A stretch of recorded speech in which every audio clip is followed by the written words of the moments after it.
మన బిడ్డలను కూడా ఎందులో పెంచాలి చెప్పిన ప్రార్థనలో, సహవాసంలో పెంచాలి.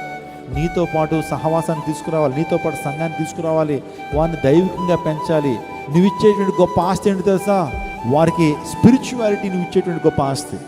రేపొద్దున నువ్వు చదువు ఇవ్వచ్చు, ఆస్తి ఇవ్వచ్చు, అంతస్తు ఇవ్వచ్చు, పొలాలు ఇవ్వచ్చు, భూములు ఇవ్వచ్చు, అవి తాత్కాలికమే. కానీ నువ్వు పరలోక రాజ్యాన్ని వారికి కానుక ఇస్తే, వారి నిత్యత్వాన్ని వారికి కానుక ఇస్తే, నిన్ను బట్టి వారు నిజంగా సంతోషిస్తారు. చిన్నప్పుడు నిన్ను తిట్టుకోవచ్చేమో, నేను చాలా సందర్భంలో చెప్తున్నాను.